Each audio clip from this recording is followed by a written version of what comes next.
Hello, sleepy historians. Welcome back to Sleepy History. I'm here with you tonight to take you on a gentle journey through time, back to ancient Rome, where marble columns stood tall against painted skies, and emperors walked through gardens filled with the soft rustle of olive leaves. Tonight, we're going to explore the gradual, peaceful decline of the Roman Empire, a story that unfolds slowly, like autumn leaves falling one by one, each event drifting down through the centuries like snowflakes on a quiet winter evening. So settle in, pull your blankets up to your chin, let your breathing slow, and allow the gentle rhythm of history to carry you away as we discover how the mighty Roman Empire slowly, quietly, transformed into something new. Close your eyes if you'd like, and imagine walking along ancient Roman roads, the stones worn smooth by countless footsteps, the air filled with the distant sound of trickling fountains, and the soft murmur of Latin voices carried on a warm Mediterranean breeze. Let's begin our story in the 2nd century CE, when Rome was at its most peaceful, most prosperous. The Emperor Antoninus Pius ruled from his marble palace, spending quiet afternoons in his private library, reading scrolls by the gentle light of oil lamps.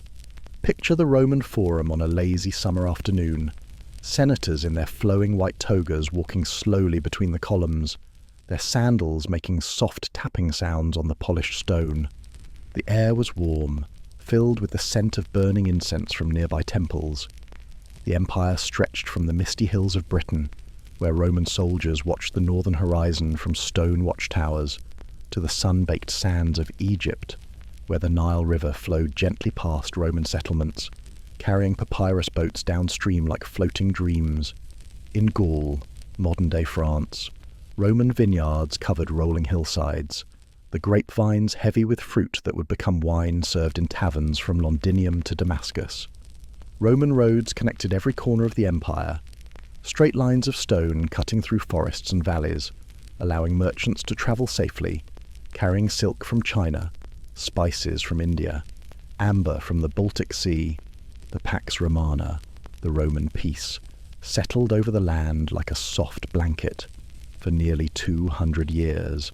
From Augustus to Marcus Aurelius, the empire knew unprecedented tranquility.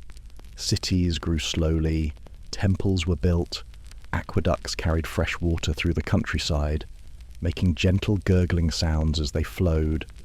But empires, like people, grow old, and sometimes the signs of change are so gradual, so gentle, that they're barely noticed at first, like the way shadows lengthen on a summer evening.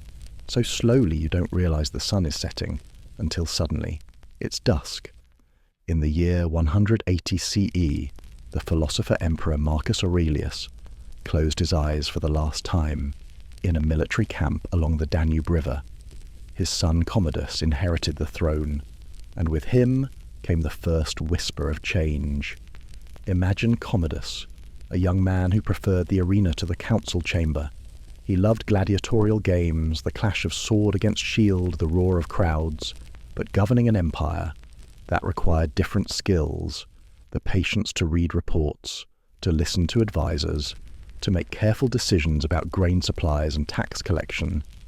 Meanwhile, far from Rome, along the empire's northern borders, Germanic tribes were slowly, quietly beginning to move, not in great armies at first, but in small groups, families seeking new lands, following their cattle and sheep, like clouds drifting across a peaceful sky. The Danube River, that great brown waterway that marked Rome's northern frontier, began to see more traffic, small boats carrying Germanic peoples, fleeing pressure from tribes further east. They weren't invaders yet, just people looking for somewhere to settle, somewhere safe. Roman governors in frontier provinces, men with names like Flavius and Aurelius, found themselves dealing with these new arrivals. Sometimes they fought small skirmishes, but more often they negotiated, allowed some tribes to settle on Roman land in exchange for military service. This was called foederati, federated troops, Germanic warriors who fought for Rome, wearing Roman armor, carrying Roman standards, but speaking their own languages, worshipping their own gods, slowly, gradually, becoming part of the empire, like streams flowing into a great river. In the cities, life continued much as before. Roman citizens went about their daily routines, visiting the baths in the afternoon, where warm water flowed continuously from underground furnaces. Steam rose gently from the hot pools, while people relaxed, talked quietly, conducted business in hushed tones. But change, real change, often happens so slowly it's invisible, like the way a tree grows, day by day, year by year, until one morning you notice it's much taller than it used to be. The 3rd century brought what historians call, very softly, the crisis of the 3rd century, though crisis seems too harsh a word for something that unfolded so gradually, like clouds gathering slowly on the horizon. Between 235 and 284 CE, 50 different men claimed the title of emperor. Most ruled for just a few months, or a year or two, before being replaced, not through dramatic battles, but through quiet political maneuvering, assassination in the night, poisons slipped into wine, or simply fading away. Picture the imperial palace during these years, servants moving quietly through marble corridors, never quite sure who would be giving orders tomorrow. Purple robes, the symbol of imperial power, passed from hand to hand like a relay race in slow motion. The economy, that vast network of trade that connected Britain to India, began to change as well, not through dramatic collapse, but through gradual shifts. Silver mines in Spain produced less ore each year. The silver content of Roman coins slowly decreased, from 85% to 60% to 40%, like cream slowly being diluted with water. Inflation crept through the empire, the way morning mist creeps through valleys, a loaf of bread that cost 1 denarius. Slowly, over decades, cost 5 denarii, then 10, then 20. Merchants adapted, people adapted, life went on. But everything cost a little more each year. Along the Rhine frontier, Roman watchtowers stood sentinel, their guards scanning forests that seemed empty, peaceful, but deeper in the woods. Alemanni and Frankish tribes were slowly growing stronger, not through conquest, but through alliance, through gradual confederation, like puzzle pieces slowly fitting together. The great Roman roads still carried traffic, but now alongside Roman merchants, Germanic traders walked the stone highways, carrying amber and furs south, returning north with wine and pottery. The empire was changing, becoming more diverse, more complicated, like a tapestry being rewoven with new threads. In Egypt, papyrus documents from this period show us daily life. Tax records written in careful Greek letters, marriage contracts, letters from soldiers to their families, all continuing, all normal, even as the world slowly transformed around them. Sometimes the most profound changes happen so quietly, so gradually, that the people living through them hardly notice, like the way seasons change day by day, until suddenly you realize winter has become spring. In 284 CE, a man named Diocletian became emperor, not through dramatic conquest, but through careful political alliance.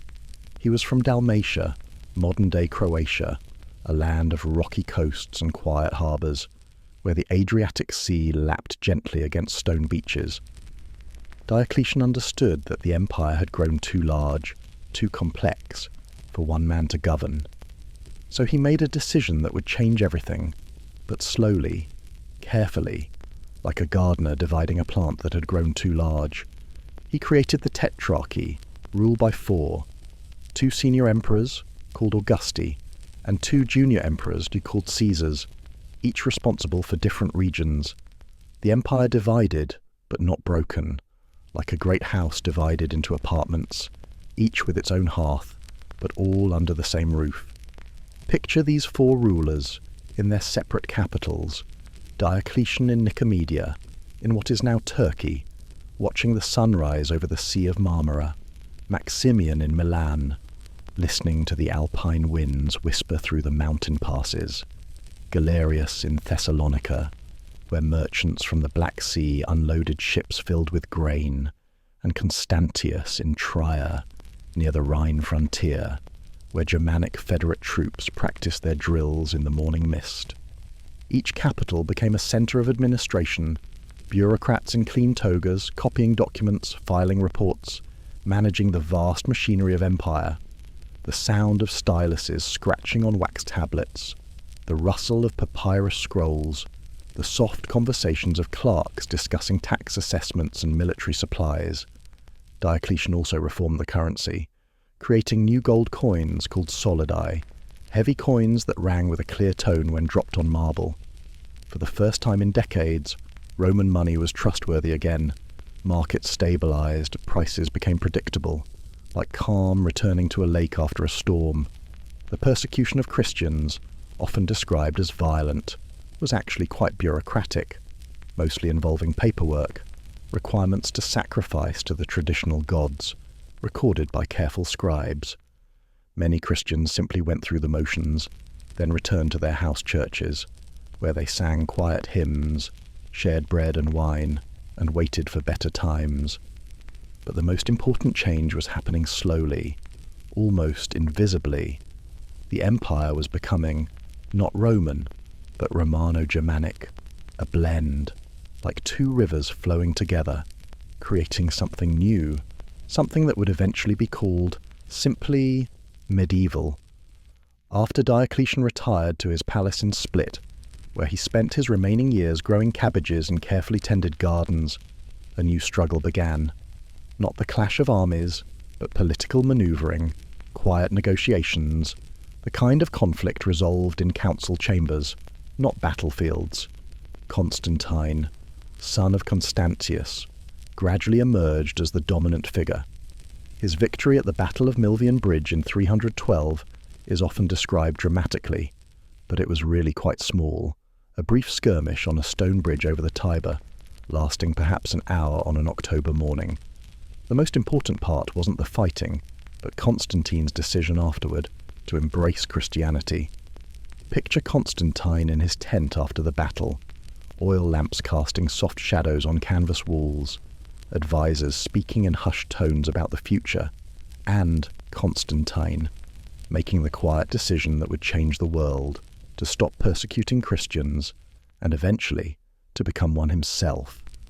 The Edict of Milan in 313 wasn't really an edict at all, just a letter, written on papyrus, in careful Latin, announcing religious tolerance throughout the empire. Christian churches could now be built openly. Their bells could ring across Roman cities, calling faithful to prayer as the sun set behind temple columns. Constantine's new capital, Constantinople, rose slowly on the shores of the Bosphorus, not built in a day, but over decades. Marble quarried in Greece, architects from Syria, mosaicists from North Africa, all working together, creating a city that was Roman, but also something new, Christian, Byzantine, Eastern, the great basilicas of Constantinople. Hagia Sophia wouldn't be built for another 2 centuries, rose like prayers made of stone, their domes catching the morning light, their interiors filled with the soft glow of golden mosaics, where Christ Pantocrator gazed down with gentle eyes, blessing an empire in transition. Meanwhile, in the West, Roman senators still met in the old forum, still wore their traditional togas, still conducted business much as their ancestors had. But, increasingly, the real power lay elsewhere, with Germanic general, with Christian bishops, with provincial governors who spoke Latin with foreign accents. The transformation was so gradual, so peaceful in most places, that many Romans barely noticed.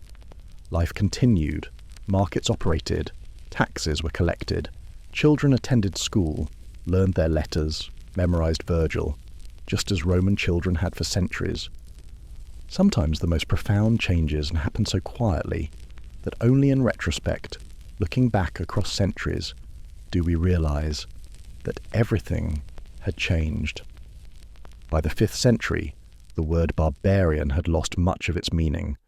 Germanic peoples had been part of the Roman world for so long that the distinction between Roman and barbarian had blurred, like watercolours bleeding together on wet paper. In 410, when Alaric the Visigoth entered Rome, it wasn't really a sack, more like a change of management. The Visigoths had been Roman federates for decades. Alaric himself had been a Roman general. His soldiers carried Roman weapons, fought in Roman formation. Many spoke Latin as well as Gothic. Picture that August day in Rome. Visigothic soldiers walking through the Forum, not destroying, but marvelling.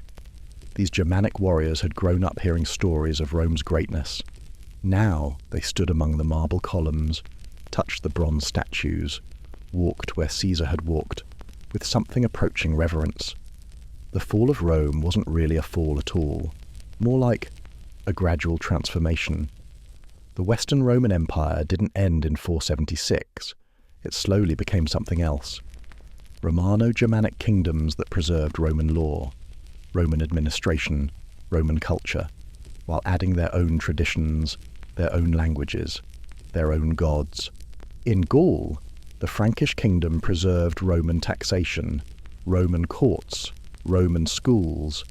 Frankish nobles sent their children to be educated by Roman tutors, who taught them Latin poetry, Roman history, classical philosophy. The fusion was so complete that within a few generations you couldn't tell where Roman ended and Frankish began. The Ostrogothic kingdom in Italy under Theodoric the Great was perhaps the most Roman of all the successor states. Theodoric himself, educated in Constantinople, ruling from Ravenna, where Byzantine mosaics showed him dressed as a Roman emperor, surrounded by Roman senators, Germanic by blood, Roman by culture, Christian by faith. In Spain, the Visigothic kingdom preserved Roman law codes. The breviary of Alaric carefully copied Roman legal traditions, translated into vernacular languages, preserved in monastery libraries, where monks worked quietly by candlelight, copying manuscripts, preserving knowledge, maintaining the connection to Rome's past. Even in Britain, after the legions departed in 410, Romano-British culture continued for generations. Celtic chieftains called themselves kings, built stone halls in imitation of Roman villas. Their children learned Latin letters, traded with continental merchants, maintained connections to the wider world. The transformation was so gradual, so organic, that many people living through it probably didn't realize they were witnessing the end of an empire and the beginning of medieval Europe. They were just living their lives, adapting, surviving, creating something new from something old. And perhaps that's the most beautiful thing about history. It doesn't happen in dramatic moments, but in quiet daily choices, in gradual adaptations, in the patient work of people, building something new from the materials they've inherited. So here we are, at the end of our journey through the gentle transformation of Rome, not a dramatic fall, but a slow metamorphosis, like a caterpillar becoming a butterfly or a seed becoming a tree. By 476, when Odoacer deposed the last Western Roman emperor, Romulus Augustulus, just a child, it was really just making official what had been happening for decades. The Western Empire had already become something else, a collection of Germanic kingdoms that remembered Rome, honoured Rome, but were no longer quite Rome. In the East, the Byzantine Empire would continue for another 1,000 years, calling itself Roman, speaking Greek, preserving Roman law, Roman traditions, Roman dreams, the golden mosaics of Ravenna, the great dome of Hagia Sophia, the illuminated manuscripts of Constantinople, all keeping alive the memory of Rome's glory. And in the West, in monasteries scattered across Europe, monks continued copying Roman texts, Virgil's Aeneid, Cicero's speeches, Marcus Aurelius's meditations, Augustine's confessions, preserving Roman wisdom, Roman beauty, Roman truth, for future generations to discover.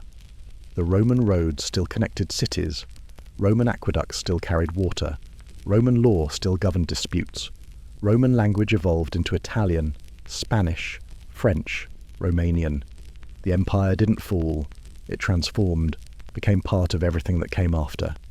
And so, as you drift off to sleep tonight, remember that endings are often beginnings, that falls can be transformations, that sometimes the most important changes happen so quietly, so gradually, that we barely notice them until we wake up one morning and realize everything is different. Sleep well, dream of marble column and olive groves, of Roman roads stretching toward distant horizons, of gentle transformations and quiet continuations. Sweet dreams from sleepy history.